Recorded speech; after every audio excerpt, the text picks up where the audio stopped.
Hey everybody, and welcome back to this channel.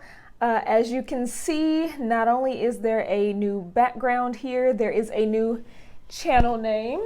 The name is Born for Fire. I may make a video explaining how the Lord gave me that name, explaining what it means for this channel, for you, for me, all that good stuff. I have a microphone now, so I am thankful for that, and I'm just going to get right into this message now. The title of this message is, it's a picture, but it's not the whole picture. So it's a picture, but it's not the whole picture. So if I'm being completely honest, I will say that this message did not end the way that it was started, but it is a message within a lesson learned, believe me. And this is going to be a perfect example of why it's so important to get the entire story and not just tidbits of a story. And again, my disclaimer that goes on pretty much every video is please take the time to read every scripture for yourself. I usually quote things, I summarize them, I'll skim past them, but I really advise you to read every scripture in your own time so that you're just more aware, that you know what I'm talking about. So I'm actually coming from the book of 2 Kings chapter 11 and chapter 12. And so in chapter 11, we come across a young infant named Joash.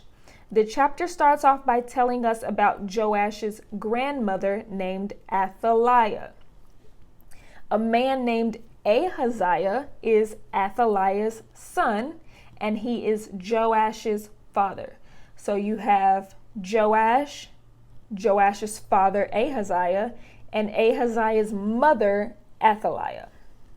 Now, Ahaziah was actually killed in chapter 9 by a man named Jehu, and trust me, if you have not read it, it is a very thrilling story, to say the least. But he was killed by a man named Jehu a few chapters before, and therefore chapter 11 starts off by telling us what Athaliah's reaction was when she found out. And I mean, her reaction was to murder the rest of his descendants.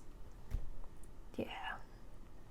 She murdered the rest of his descendants so that she could rule and that no other children could obviously take the throne after their father had passed away. Now, Ahaziah, the father, he had a sister named Jehosheba. So when Athaliah, the grandmother, goes on her murderous rampage, Jehosheba takes Joash, who would, to put it in perspective, be her nephew. She hides him away with his nurse, and she hides him for about 6 years. Now, in the seventh year of Athaliah's reign, the priest named Jehoiada actually brings Joash kind of to the forefront of the people, and they go behind Athaliah's back and they plan to make Joash the king, the rightful king, because he is. So eventually, of course, they revolt, they make him king, and she happens to find out. She's yelling at them and all this stuff, and then they take her to the front gate and they kill her. At the point that he was declared king, Joash was just 7 years old. Now, can you imagine being declared a king at 7 years old? I couldn't. Now it goes on to say that the priest Jehoiada made covenants with the Lord, the king, and the people, that they would all be the Lord's people. And this is in verse 17. We're still in chapter 11.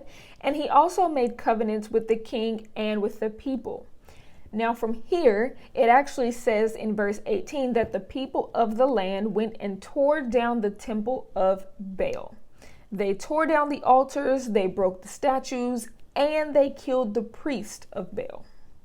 Now going into chapter 12, it mentions in verse 2 and 3 that Joash did what was pleasing in the Lord's sight, but it immediately follows up with the fact that he did not destroy the pagan shrines, and he allowed people to still offer sacrifices and burn incense there. After this, it flows into Joash wanting the temple repaired and how after 23 years, the temple hadn't been repaired yet. But that's for another day. We're going to stop the story right here because everything that I need was in those 2 chapters. So based on the information provided, I just felt like the story was missing some details, to say the least. So I had 3 questions that I had after I read those chapters. My first question was, how did Joash do what was pleasing to the Lord if he didn't tear down the pagan shrines? It's a good question. Question number 2 is, why did the people help to tear down the temple of Baal, but then turn around and continue to make pagan sacrifices? And then question number 3 was, why did the temple need to be repaired?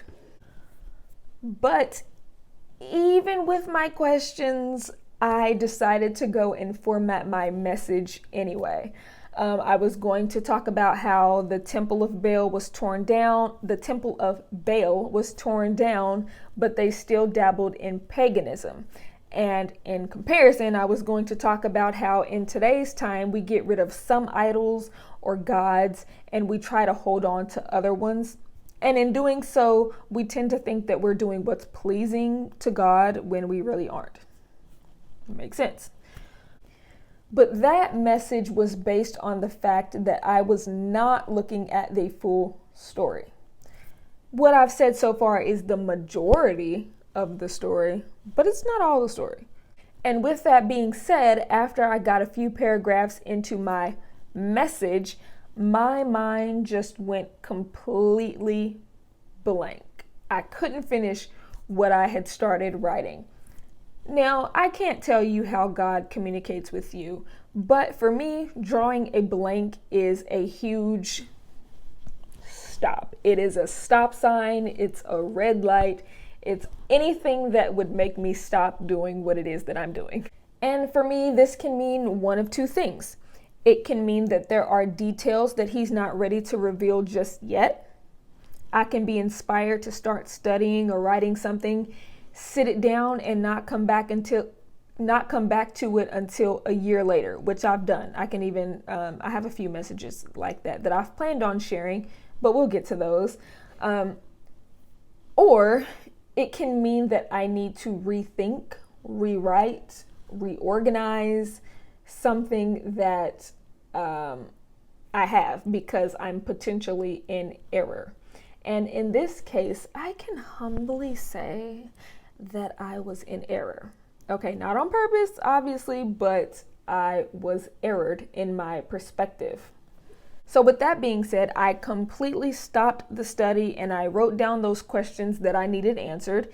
And I decided that I wasn't going to start back up writing until I had those questions answered.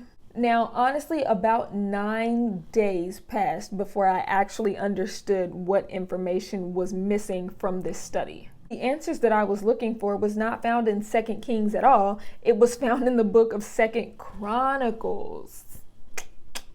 Y'all better get this. So let me drop some facts that you may not be aware of. Many people may be aware of it, but some people may not be. The Kings books, so 1st and 2nd Kings, along with a plethora of other previous books and stories, I can't get into all of them, are all reported in 1st and 2nd Chronicles. Hence the name Chronicles, chronicled, like it's chronicled stories of other stories. Now, obviously, for the sake of this video, we're talking about Joash, but the Kings books and the Chronicles books do not actually have authors, but something that I didn't know at the time was that they're written from 2 different perspectives. So the Kings books, 1st and 2nd Kings, I hate to say it like that, Kings, Chronicles, but it's the only way I can describe them. The Kings books were written from a prophet's perspective.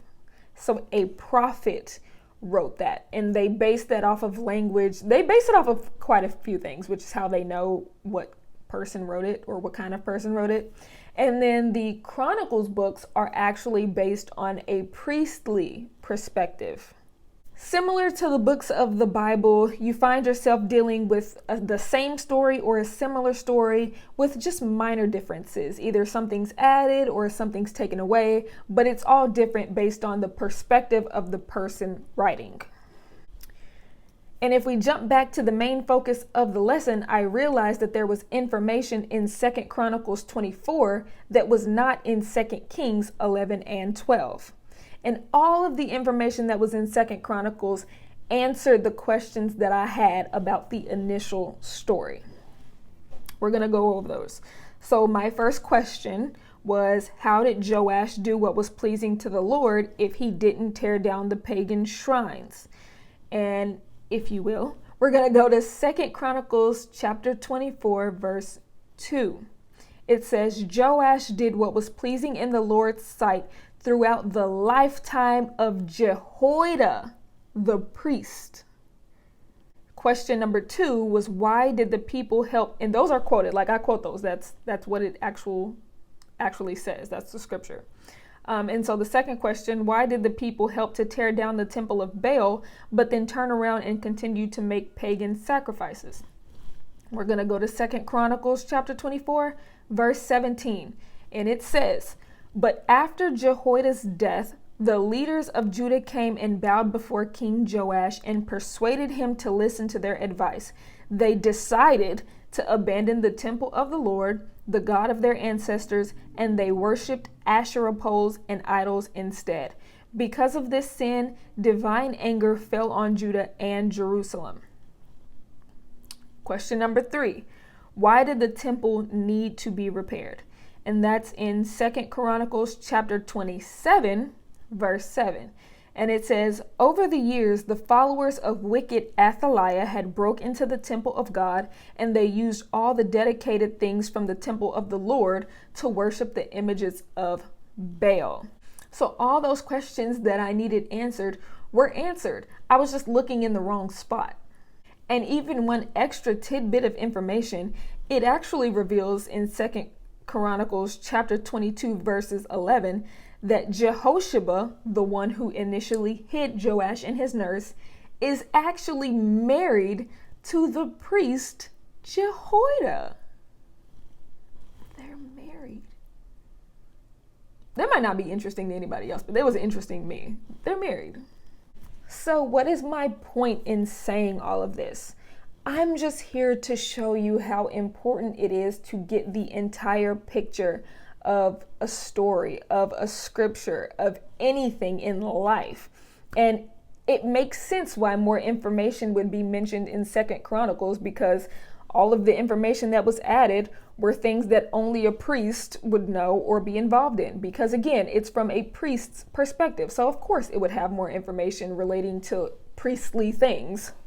The Bible is actually not as confusing as people try to make it seem like it is. You just have to know how to read it. And so books like this, I got this when I was in college. Books like this, Illustrated Bible Survey, helped me to understand the Bible as a whole. I mean, it goes over name meanings, dates, summaries, charts. It has everything. And I'm telling y'all, I did not understand the Bible until I read this full book for school. And so if you don't take the time to truly study the Bible in its fullness, you will leave yourself actually walking around with information that's less than it's worth. If that makes sense. I think it makes sense. It's funny because have you seen the meme or the picture where there's two guys and it's one shape, but from one side he sees 3 sticks and it's like, it's weird. I will show a picture of what I mean, but he sees 3 sticks and the other guy sees 4 sticks, but they're both pointing like, it's 3, and the other guy's like, no, it's 4.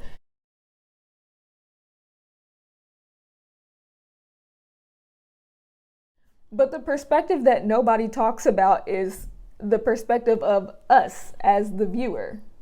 We can both see that both men are telling the truth. They're just telling it from their own perspective. But when you put it together, it makes the full story, because guess what? Even though he sees 3 and he sees 4, the image that they're showing is still one image. So do the research and ask the questions. If it helps you to not walk in ignorance and half truths, then just do it. So that's really my message for today. That's my message lesson for today. And this is just the reality of being a Christian. It's the reality of being in a form of ministry. Things change quickly. Messages change quickly. Our understanding of things changes quickly. And I think it's fun. I think it's adventurous because you really just never know what you're going to get when you go to write something down or when you go to study something. So I think it's fun. I think it's beautiful. But that's all I have for you today. I really hope and pray that you enjoyed this and that you take heed to it for yourself and that you learn a lesson from it as well, because really at the end of the day, we're all learning. We're all trying to strive for greatness. We're all trying to strive to be like Jesus. We're all trying to strive to know more and to build our understanding. Okay, so y'all a real one if you stuck with this video, because I'm sure it's probably long. I love you, and stay tuned in another 2 weeks for another video. Bye.